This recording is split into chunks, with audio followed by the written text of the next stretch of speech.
여러분 안녕하세요. 어, 8주차는 휴강입니다. 그리고 9주차 수업이죠. 9주차 수업이고요.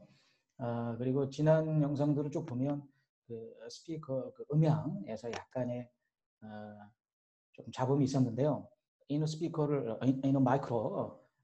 마이크를 사용을 해서 어, 한번 해보니까 아마 그 소리가 좀 잘 들렸으면 합니다. 그래서 좀 깨끗한 소리가 들리도록 노력을 해보겠습니다. 어떤 점 들어보시고요. 자, 먼저 설명을 좀 드리겠습니다.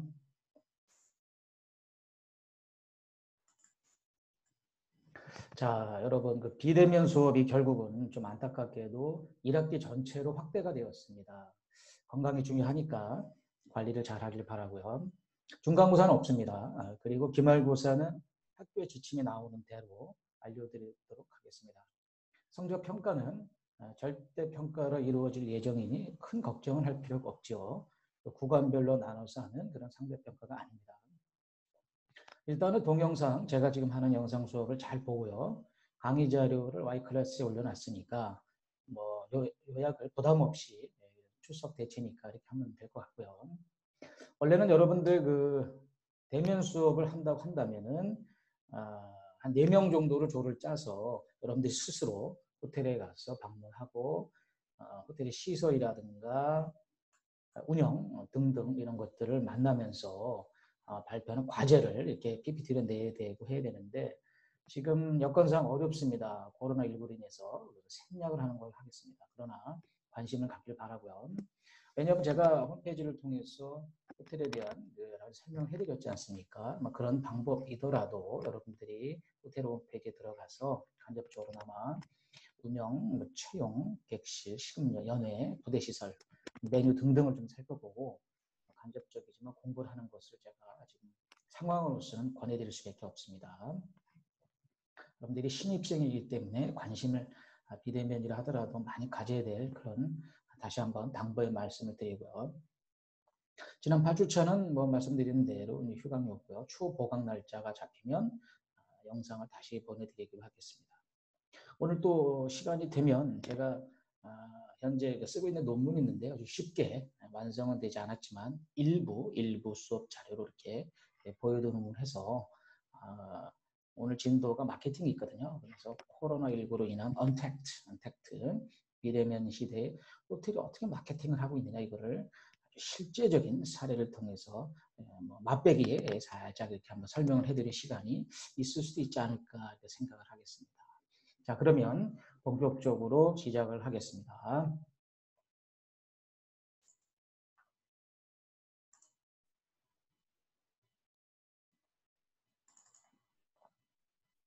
자, 기억을 더듬어 보면 8주가 휴강이니까 이제 뭐 많이 잊어버렸을 겁니다. 그러나 7주의 후반부가 메뉴입니다. 메뉴에 기본적인 요 정리된 표 기억하시죠? 요 표를 하다가 이제 마무리 뒷부분 하겠습니다. 그래서 9주차 1편의 시작은 메뉴의 마무리 뒷부분부터 시작한다. 그리고 호텔 마케팅으로 이어간다. 시간이 되면 제가 연구한 논문들을 조금 쉽게 설명해 드리는 그런 시간으로 가져보도록 하겠습니다. 자, 메뉴의 종류 및 분류입니다. 다시 한번 정리하는 차원에서 여러분들이 기억하길 바라고요. 아침에는 조식이죠. 블랙포스트가 되겠죠. 주로 외부 손님보다는 호텔 객실에서 인하우스 손님들이 또는 컨벤션으로 며칠간 머무는 분들이 아침에 조식 뷔페를 먹게 되죠. 그래서 물론 뭐 호텔 객실의 룸서비스 24시간 돌아가지만 조식을 먹는 그런 커피숍이라든가 라운지 주방을 통해서 세팅을 하게 됩니다. 또는 아예 별도로 연회 있지 않습니까? 연회에서 조식 어떤 행사가 있다. 그러면은 별도로 이루어지게 되어 있습니다. 이것은 호텔의 시설과 스케줄에 따라서 움직여지는 겁니다. 주로 이제 아메리칸 블랙퍼스트 스타일의 가벼운 스타일. 조식은 뭐 뷔페가 A1, 2다. 그럼 A1 뭐 이렇게 해서 약간 간소하게 가는 걸로 하고 있죠.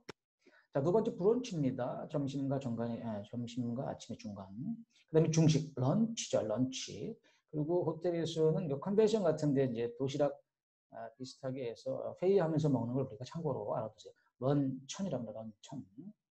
자, 그다음에 정찬 메뉴는 아주 이렇게 코스 요리로 나온 거고요. 단품으로 나오는 것을 우리가 알레카토로 일품이라고 합니다. 스낵 메뉴는 좀 더 간단하죠. 그래서 거기에 관계되는 어떤 특별한 레스토랑들이 있으면 바 형식으로 해서 서로 간단하게 메뉴를 주고받는다. 이런 것들입니다. 이거 말고도 호텔의 상황이나 특성에 따라서 다양한 메뉴를 존재하기도 합니다. 자, 다음 보시겠습니다.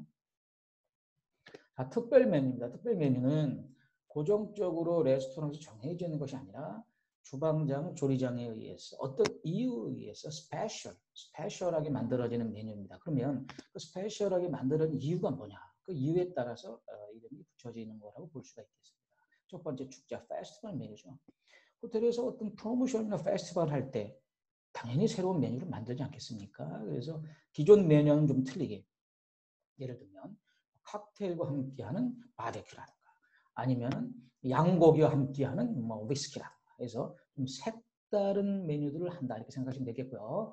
두 번째는 오늘의 특별 메뉴, 투데이스 이벤트라는 거, 투데이스 메뉴라는 거죠. 그래서 항상 호텔에 가면 그날 주방상 특선 메뉴가 있습니다. 그래서 그걸 보면 되시고요. 여러분들이 뭐 거꾸로 메뉴를 잘 모르면 요 투데이스 스페셜 메뉴를 시켜도 뭐 되겠죠. 그건 여러분들의 센스가 되고 또 계속 바꿔 먹을 수도 있고 또 잘 모를 때는 이용하면 되겠습니다. 그러나 물론 각 레스토랑에 비치되어 있는 메뉴판, 그 메뉴를 일단 보고 그 다음에 비교해서 이걸 초이스하는 게 좋은 방법이겠죠. 그 다음에 세 번째는 시즌절로는 메뉴입니다. 그래서 우리나라는 기본적으로 사계절이지 않습니까? 사계절에 맞춰서 호텔 주방장이 메뉴를 냅니다. 봄이면 좀 신선한 거, 뭐 나물이나 야채가 들어갈 수 있겠죠. 그 다음에 여름이면 좀 시원한 게 될 수 있겠고요. 그 다음에 가을이면 약간 풍성한 게 될 수도 있겠고요. 겨울이면 따뜻한 음식, 이런 것들을 뭐 식사라든지 음료라든지 또는 과일 또는 채소 또는 뭐 고기류 여러 가지를 믹스를 해서 특선을 시즌별로 낸다. 이렇게 여러분들이 생각하시면 되겠습니다. 다음입니다. 건강, 웰빙이죠. 최근에 와서 각광을 받는 메뉴고요. 아주 필수적이라고 할 수 있겠습니다. 그래서 어떤 그 기본적인 맛뿐만이 아니라 영양과 웰빙을 고려한 것을 중심으로 메뉴를 만드는 거죠. 대단히 중요합니다. 대단히 중요하죠. 그 다음에 채식 메뉴. 이것은 고기를 못 드시는 분들을 중심으로 한 야채라든가 베제테리언 메뉴가 되겠습니다. 어느 정도의 생선 부분이 들어갈 수도 있고요. 뺄 수도 있고요. 그 다음에 가족 메뉴, 패밀리죠. 이것은 가족이라기보다는 필수적으로 두고 어린아이를 동반한다든가 이런 특별한 구성을 한 패밀리죠. 자, 이런 특별한 메뉴는 6가지만 있는 것이 아니고 말 그대로 특별한 상황이 존재한다면 더 많은 메뉴들을 만들 수도 있습니다. 이것은 호텔의 상황에 맞춰서 셰프가 정하면 되겠습니다. 자, 다음 보시겠습니다. 자, 메뉴 유주 시간의 분류를 보겠습니다. 첫 번째, 고정 메뉴입니다. 고정 메뉴. 말 그대로 일정 기간 동안 변하지 않으면서 픽스되어 있는 거죠. 픽스. 장기간 지속적으로 제공되는 메뉴 뜻합니다. 기본 메뉴죠. 그리고 잘 팔려겠죠. 안 팔리면 뭐 고정 메뉴가 추후에 바뀌는 것이 되겠죠. 이런 메뉴는 일반적으로 호텔, 레스토랑, 패스트푸드점, 대중음식점, 일반 음식점 등에서 사용되죠. 두 번째, 순환, 서큘레이션 하는 메뉴입니다. 특정 기간이나 혹은 계절을 단위로 그 기간 동안 주기적으로 교체 반복되는 메뉴로서 그 기간의 기준은 여러 가지 목적에 따라 설정된다. 기본 메뉴가 있는데 여름이 왔다. 그럼 여름에만 팔고 겨울에 안 팔고, 거꾸로 겨울에 팔고 여름에 안 팔고, 또는 계절이 아니라 어떤 뭐 특정 기념일이 다가오면 팔고 기념일이 아니면 안 팔고, 이런 고정이 아닌 어떤 이유에 의해서 넣고 그게 다가오면 다시 넣고 다시 넣고 반복되는 거죠. 일회성이 아닌 순환 메뉴. 세 번째 시작 메뉴입니다. 매일 혹은 주나 달 이렇게 뭐 데일리라든가 위클리라든가 만슬리해서 특별한 기간 동안 이용 가능한 식재료의 바탕을 두고 있는 메뉴로서 신선하고 계절적이면서 저렴한 식재료를 선택해서 합리적인 가격 결정이 이루어진다. 자, 픽스가 된 게 있고 순환되는 어떤 첨부적인 게 있고 그 다음에 시작 메뉴는 정해진 그런 기간에 맞춰서 특정 기간에 특정 식사를 하게끔 하는 거죠. 그래서 합리적인 가격으로 제공이 되는 거예요. 그러니까 어떻게 보면 푸드 프로모션 같은 그런 게 되겠습니다. 이상 3가지 설명드렸습니다. 다음 보시겠습니다. 자, 다음은 식당별 메뉴에 의한 분류가 되겠습니다. 첫째, 한식당. 말 그대로 우리나라의 한식당이죠. 우리나라 식당이죠. 호텔은 여러 가지 레스토랑, 바를 가지고 있는데요. 한식당은 다 기본적으로 가지고 있습니다.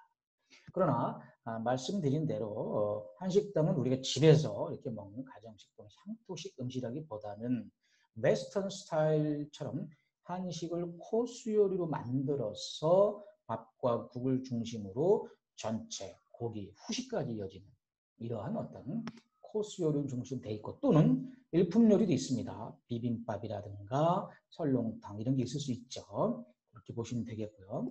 두 번째, 일식당 메뉴. 말 그대로 원래 일본에서도 회성요리라고 해서 가정식으로 간단히 먹고 오차, 즉 녹차에다가 물을 말아 먹거나 이런 게 있고요. 지금 우리가 얘기하는 사시미 같은 회는 별도 요리입니다. 그러나 호텔에서 이것이 특성화되면서 웨스턴 요리 코스 요리처럼 일식도 코스 요리로 되고 있습니다. 그래서 전체가 나오고 초밥 스시도 나오고 사시미, 회도 나오고 소바라든가 식사가 나오고 소식을 이루어집니다. 마찬가지로 코스 요리의 중심을 두고 또는 일품 요리도 가능합니다. 그리고 이 식당은 바처럼 유지되어 있어서 주방장한테 특정 어떤 돈을 내면 고급 요리를 대화를 하면서 하나하나 먹을 수 있는 그런 어떤 특선 요리도 있습니다. 굉장히 고가죠. 자, 다음 세 번째입니다. 중식입니다. 말 그대로 중국식인데요. 중국식은 뭐 4개 내지 5개 정도의 중국의 전 지역의 특징이 있습니다. 예를 들면 상하이 쪽은 좀 단 음식, 탕수육 같은 걸 중심으로 이룰 수 있고요. 사천에서는 매운 요리가 있다든가 이런 것들이 있습니다. 이것이 우리나라에 들어와서 변형이 돼서 한국 호텔식으로 바뀌어서 라인들이 형성이 됐고요.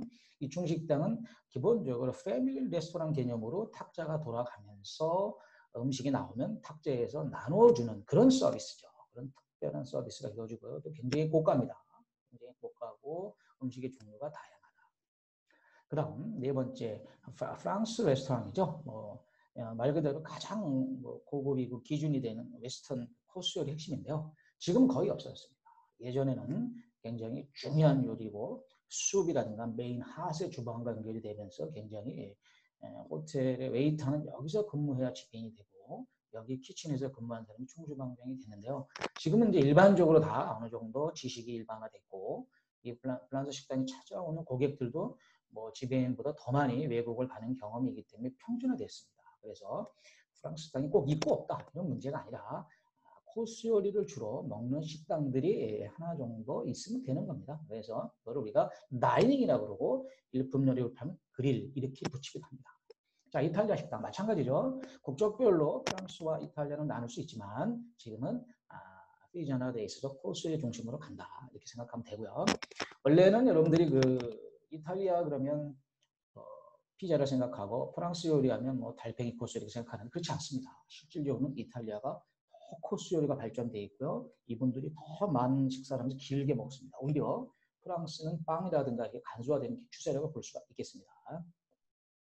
다음 커피숍 메뉴입니다. 말 그대로 커피숍은 커피가 아니라 다이닝룸을 조금 가지고 있어서 단품 요리를 먹을 수 있는 식사하는 장소에 대한 간소한 이 커피숍입니다. 그리고 커피를 주로 먹고 주스를 마시고 담화를 나눌 수 있는 건 뭐다? 라운지입니다. 그래서 호텔에 들어가면 라운지를 볼 수 있고요. 그 안쪽에 약간 식사하는 것이 커피숍이죠. 이거를 통합해서 운영하기도 하고요. 여기는 델리숍이라고 해서 빵이라든가 초콜릿을 파는 판매 기념품 가게가 공통적으로 이루어져서 호텔 현관부터 로비라든가 이런 걸 쭉 보면 어떻게 로비의 공간을 사용하느냐. 주로 문이 없죠. 그래서 여러분들이 어떤 호텔이든지 현관을 열고 로비에 들어갔을 때 기본적으로 구조를 봤을 때 라운지와 커피숍, 델리, 프런트 또는 화장실까지 이런 걸 잘 구조를 보면 그 호텔의 특징이 있습니다. 한번 살펴보시는 기회가 되길 바랍니다.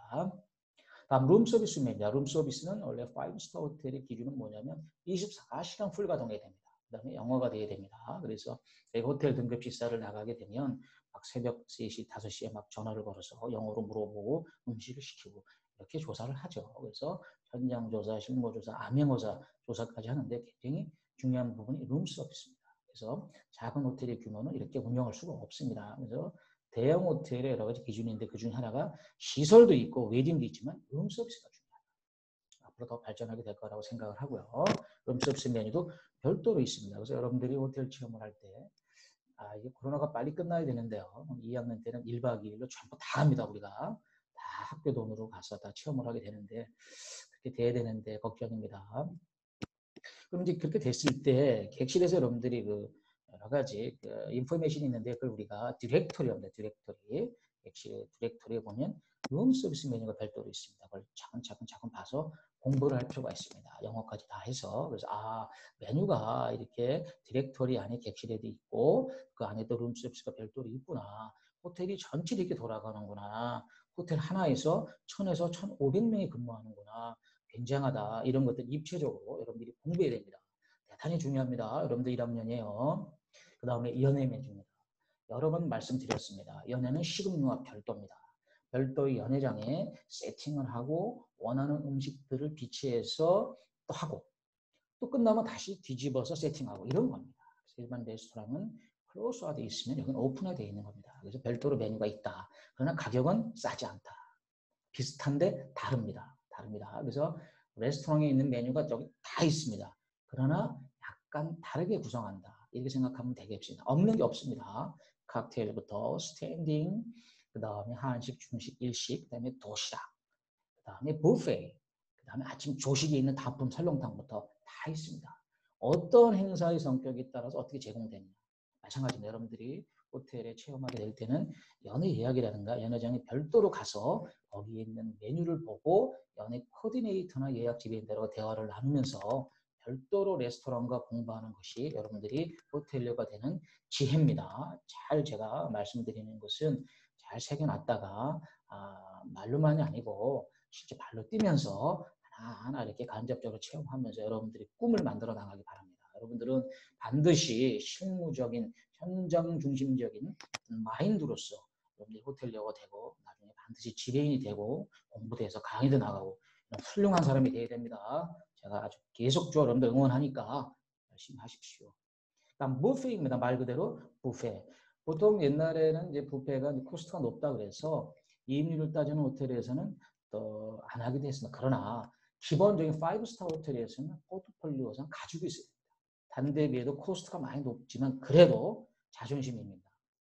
수익은 크지 않지만 수익이 나죠. 많이 팔고요. 그래서 140여 가지의 메뉴를 가지고 보통 가격은 15만 원 돈입니다. 서울은 비싸죠. 그래서 여기서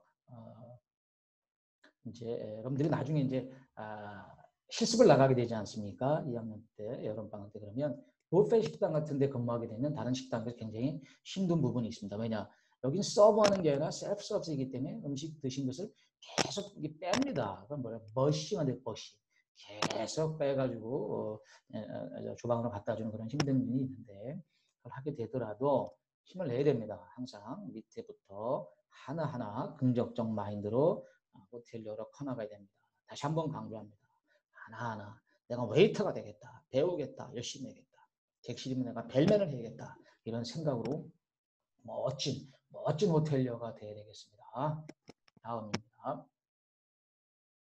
자, 다음은 그 메뉴 관리입니다. 첫째, 고객의 욕구 파악을 합니다. 그래서 메뉴 관리는 것은 메뉴를 만들고 이어가고 없애고 녹화하는 메뉴 엔지니어링에 관계되는 거죠. 그렇다면 그냥 만드는 게 아니잖아요.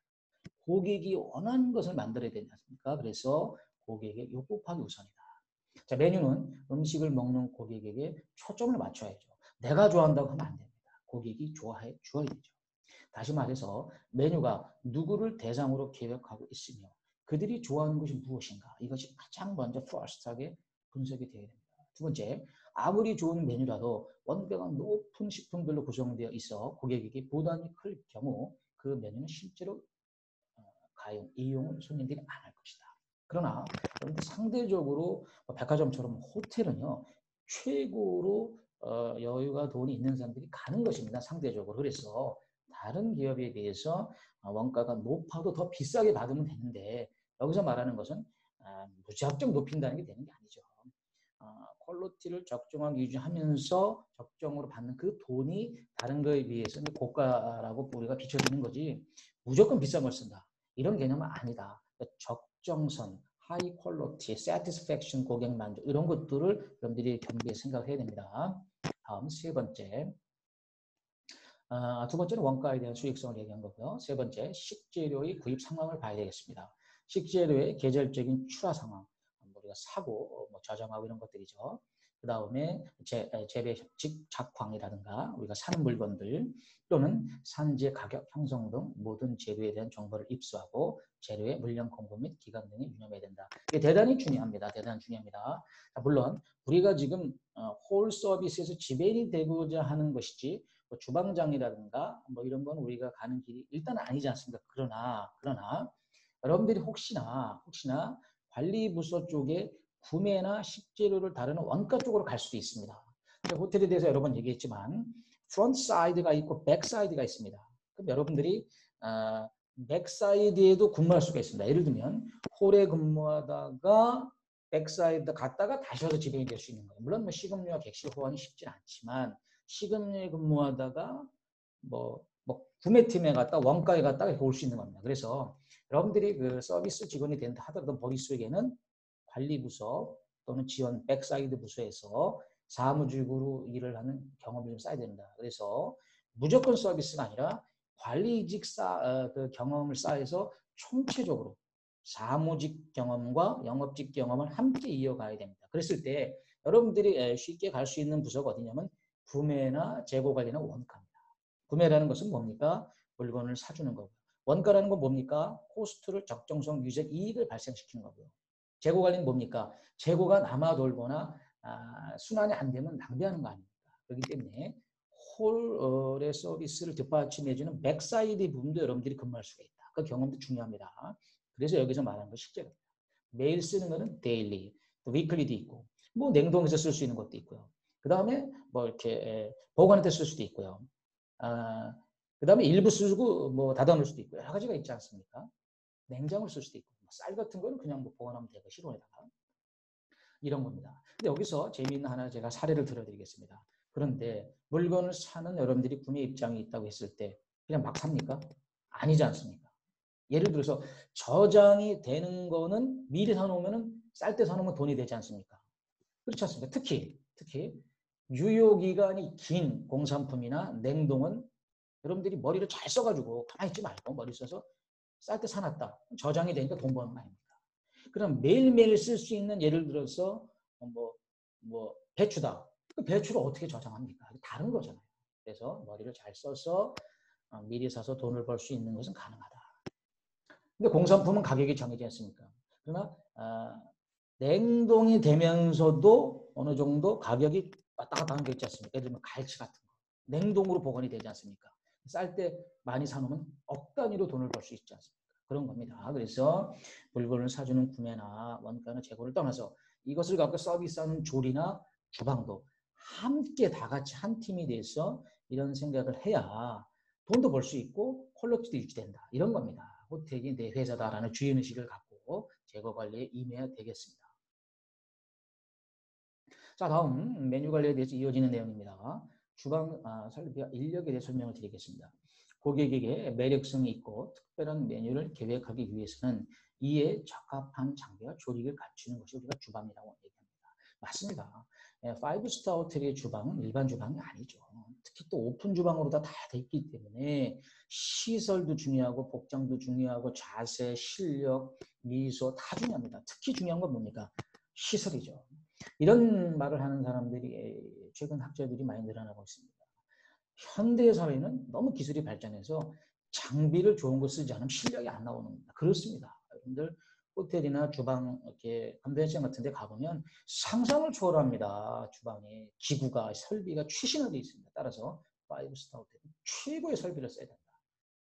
굉장히 중요합니다. 실력도 중요하지만 장비도 중요합니다.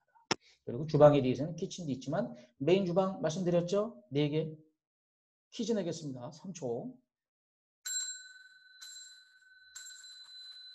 그렇습니다. 메인에는 메인 핫, 그다음에 콜, 베이커리 앤 부처. 오케이, 잘했고요. 그 다음 영양적 요소도 당연히 고려를 해야겠죠. 만만이 아니라. 자, 메뉴 기획에서 적용되는 영양적인 요소는 고객들의 생활 수준, 연령, 나이죠, 성별 및 신체적 상태 등이 다르기 때문에 고려해야 된다. 물론 트렌드도 건강이 있겠지만 오는 사람들이 세그멘테이션화 되어 있잖아요. 그럼 다 틀리잖아요. 예를 들어서 20대 여성분과 50대 남성분 또는 자영업하는 분 또는 학생 다 틀리지 않습니까? 그래서 우리 호텔의 타겟 고객이 누구냐 하는 것과 지금의 트렌드를 맞춰서 공략을 해야 되는 겁니다. 아시죠? 다음입니다. 가격 결정입니다. 어떻게 보면 제일 단순하지만 중요합니다. 어떻게 결정하는지 쉽지 않죠. 원가에 대한 이익의 폭이 적게 결정되면 손실을 초래하죠. 반대로 가격이 비싸면 고객의 부담이 커집니다. 따라서 이용도가 낮아져서 수익 감소를 초래하게 됩니다. 그럼 어떻게 하면 되겠습니까? 옆에 호텔 따라합니까? 비싸게 합니까? 싸게 해서 많이 팝니까? 아니지 않습니까? 중요한 것은 뭡니까? 중요한 것은 호텔 수준에 맞는 퀄리티를 정해야 됩니다. 그리고 비싸더라도 적정 가격의 이윤을 바쳐서 고가라도 판매하게 됩니다. 이것을 우리가 가격 전략 중에서도 가치 전략이라고 합니다. 돈을 더 주고라도 내가 만족을 하면 가격이 아니라 가치다 이겁니다. 그래서 호텔의 가격 전략은 즉 가치, 밸류의 전략이다 이런 얘기입니다. 싸게 파는 것도 아니고 비싸게 파는 것도 아닙니다. 좋은 물건을 써서 적정 이윤을 붙였는데 고객이 만족을 하면 10만 원짜리보다도 100만 원짜리가 더 싸게 느껴질 수 있는 겁니다. 왜? 호텔이기 때문에. 동네 설렁탕집이 아닙니다. 이건 가치의 문제다 이렇게 생각하시면 되겠습니다. 이해되시죠? 자, 다음은 호텔 식음료 식자재의 개념에 대해서 설명을 드리겠습니다. 자, 지금 여러분들 그 구주차 첫 1편을 메뉴의 마무리 부분 하고 있는데요. 시간이 조금 된 관계로 1편은 마무리하고 잠시 후에 2편에서 만나기로 하겠습니다. 자, 수고하셨고요.